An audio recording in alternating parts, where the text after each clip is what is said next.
Bonsoir, French 101 students. Welcome to our last week of videos for Chapitre 2 before the exam comes up next week, the beginning of next week, so about a week from today. So we're going to be covering a few more topics this week to give you the last bits of information that you need for that exam. And the topic that we're going to begin with in this evening's video is quelques verbes à changement orthographique. And all that means, just to break it down, verb, I'm sure you recognize already, is verbs. Quelques, do you remember the word quelquefois from another video we looked at last week where we talked about adverbs of frequency, like how often you do something? It's related to that. Quelques just means some. So some verbs. À changement orthographique. In English, you might not really see the word orthography every day, but it means spelling. It's a fancy word for spelling in English. We don't use it a lot.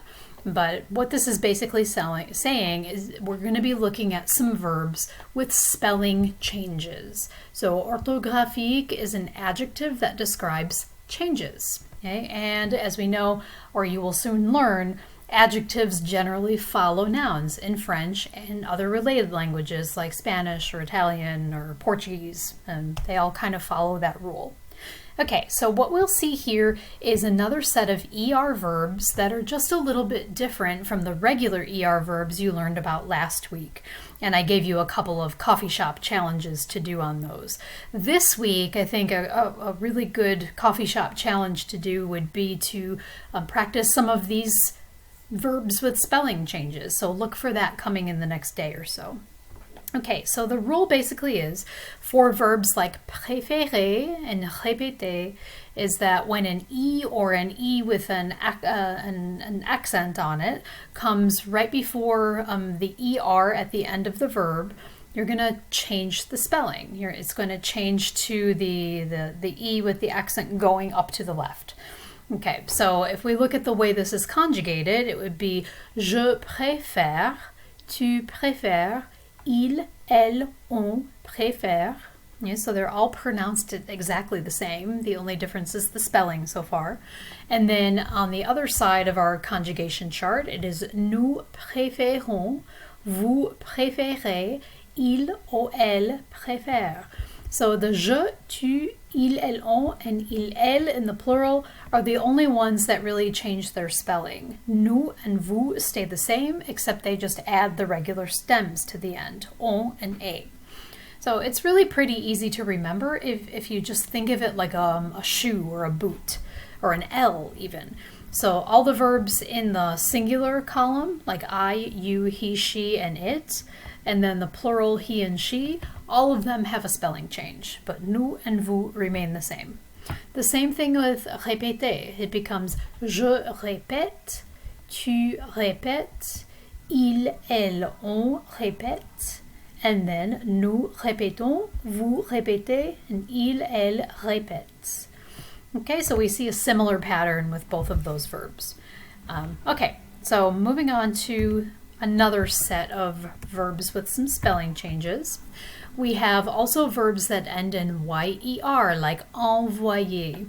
And in this case, when we have a verb that ends in that yer ending, the Y changes to an I in all forms except nous and vous, just like we saw with préférer and répéter.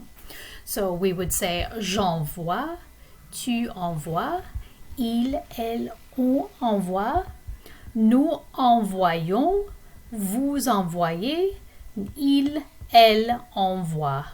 Okay, so the spelling you can see in that kind of L shape, as we see in the conjugation here, the Y changes to an I. Okay, and the last set of verbs we'll take a look at here would be verbs like voyager and commencer. Yeah, voyager, of course, is a great verb to know because I'm sure we would all love to be traveling somewhere right now, but the pandemic is making that difficult. But this is a useful verb for later on, right? So with these kinds of verbs, you're going to see a spelling change in the nous form. So it would be je voyage, tu voyages, il, elle, on voyage. And then in the nous form, because if we didn't put that E in there, it would sound like nous voyageons, and that definitely would sound different from the rest of the verb conjugation that we have there. It would totally change the pronunciation of the verb. And then we have vous voyagez and il, elle voyage. So it's really the fact that we've got an O following a G that we need to insert that E in there. And then with the verb commencer, je commence, tu commences, il, elle, on commence, and then nous commençons. Okay, so this one changes to the cédille, the C with the little tail on the bottom, because if we didn't have that there to make it sound like a S, it would sound like commençons, and it would be strange to pronounce it in that way, and it would disrupt the way the whole conjugation sounds. So we need to put that particular version of C in there.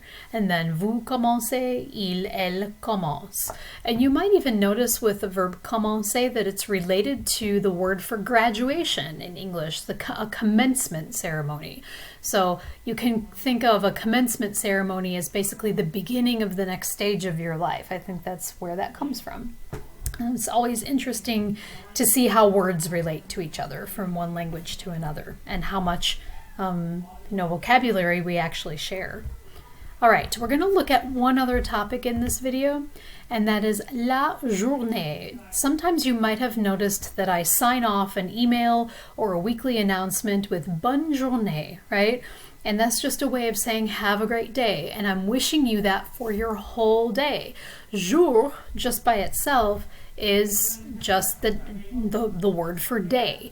But when I extend it and I want it to be the entire day, then I'm going to add that ending N-E with the accent and the other E, because it's now feminine. So, la journée. Okay, notice on this slide and the next few slides that you're going to be learning about some new ways to ask questions.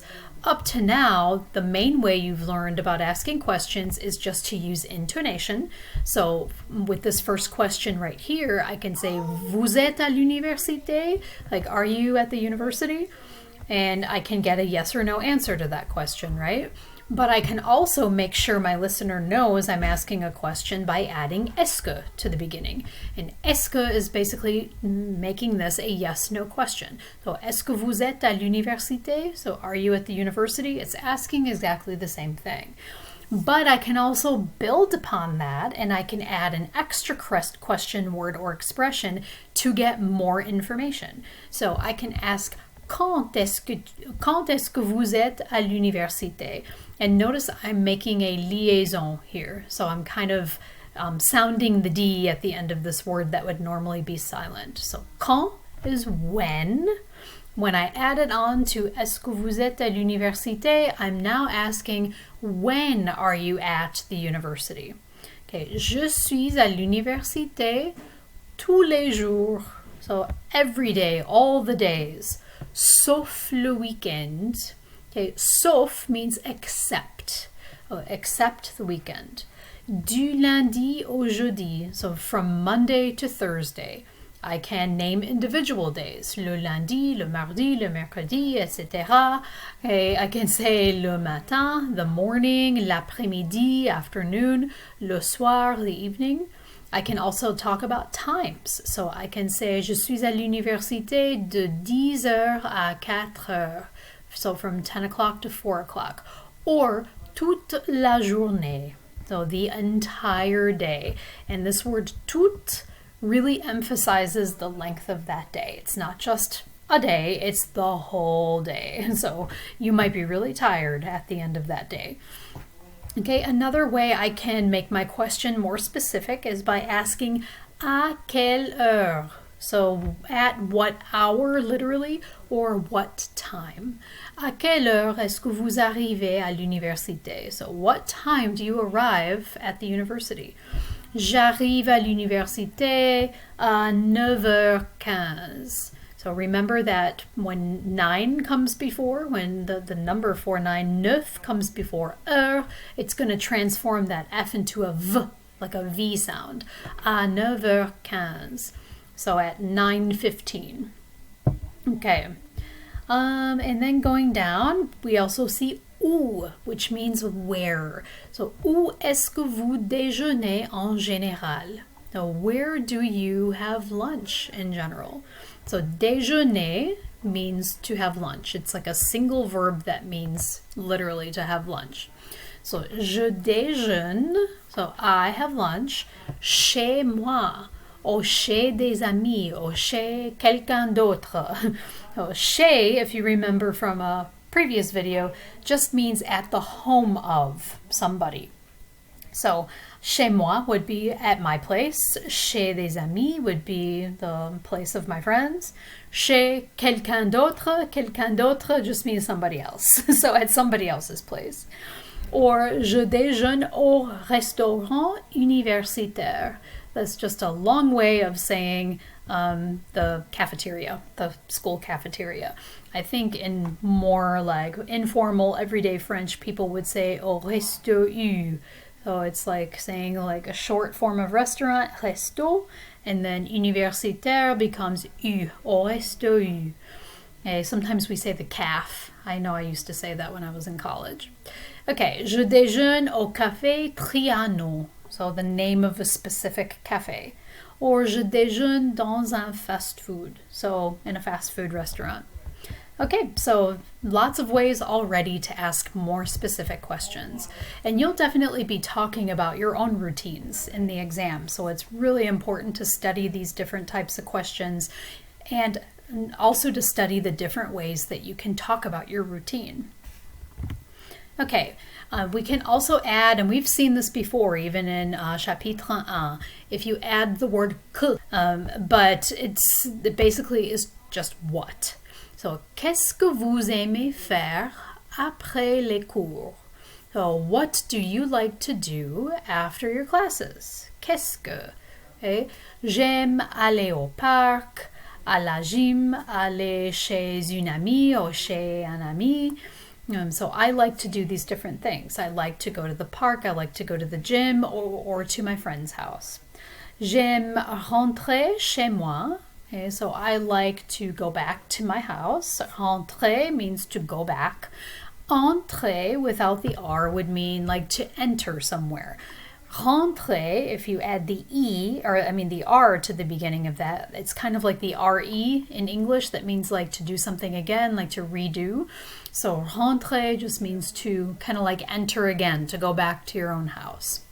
J'aime sortir avec des amis. J'aime dormir. J'aime manger. Okay, we like to do all of these things in our spare time, right? So sortir avec des amis is to go out with some friends. Dormir is to sleep. Manger is to eat. We like to do all these things, right? Okay, another way you can ask a more specific question would be with avec qui. Avec is with, qui is who, or in this case, we would translate that as whom, because it's coming after the preposition with, and that's kind of how that works with who or whom. If it comes after a preposition, it's going to be whom, if you're following the rules very strictly. Avec qui est-ce que vous aimez mieux sortir? So with whom do you like to go out with the best? Mieux would be like the best. What do you prefer? What is better for you? So if we were to translate this in a more informal way, it would be like, who best do you like to go out with? J'aime mieux sortir. I like to go out with most. Avec mon copain, ma copine. So mon copain, ma copine could be like loosely translated as boyfriend or girlfriend, or even friend of a male or female friend. Avec mon mari, ma femme. So mari is husband. Ma femme is my wife. Avec des copains, des copines is just putting copain and copine in the plural form. And so it's just saying who you like to spend your time with. All right, just a couple more. So two final question words to look at here. Pourquoi est-ce que vous préférez sortir avec lui, avec elle, avec eux, avec elle? Okay, lots of information here. So pourquoi is why. So why do you prefer to go out with him, lui, with her, elle, with them, a group of males or mixed males and females, or elle, just a group of females. So why do you prefer to go out with them? Parce qu'il est or parce qu'elle est. Parce que means because. So parce qu'il est riche, because he's rich. Parce qu'il est beau, because he's good looking. Parce qu'il est intelligent, and because he's smart or intelligent. Okay. Parce qu'elle est riche, belle, intelligente. Okay, so we can use the feminine forms there when we're talking about elle. Okay, parce qu'ils sont amusants, parce qu'ils sont marrants, parce qu'ils sont intellectuels. Okay, we can also use the feminine forms of these. Parce qu'elles sont amusantes, marrantes, intellectuelles. Okay, and notice with parce que that we drop the E on que when it's connecting to a word that begins with a vowel. And finally, we return to the question word quand, which again means when. So, quand est-ce que vous préférez sortir ensemble? So when do you prefer to go out? And this might be a new word for you. Ensemble means together. If you've ever played like a musical instrument in high school, maybe you were in band or something. I was for many years. And you might have used the word ensemble, right? That's the English borrowing of this word. So if you say, yeah, I play in an ensemble, so it means like a group of fellow musicians. So a band or an orchestra, or maybe like a small group, like a chamber music group or something. But of course, in French, this is pronounced ensemble, and it means together. So it makes sense that we use that word in musical kinds of circles to talk about people who play music together, right? So, nous préférons sortir, we prefer to go out, le vendredi soir, Friday evening, or le weekend. So we prefer to go out on the weekend. Okay, so this video, just to sum everything up, gives you an explanation of all of those verbs that change their spellings. Just to review them really quickly: préférer, répéter, envoyer, voyager, and commencer. And then we also looked at different question words we could use to talk about our day. When we do certain things, at what time, where we do them, what we do at certain times or like to do, who we spend our time with, and why we do certain things. Okay, so that kind of gives you a little bit more to talk about if you're having a conversation in French. You can do more than just ask a simple yes/no question. So that's definitely putting you at a whole other level in your ability to communicate with other people. Okay, so we'll wrap it up right there, and we'll move into a couple of new topics next time. Les mots interrogatifs. So we're going to be kind of summarizing what we learned with question words in this video and adding a few more. So I hope you all have a great night. Bonne nuit.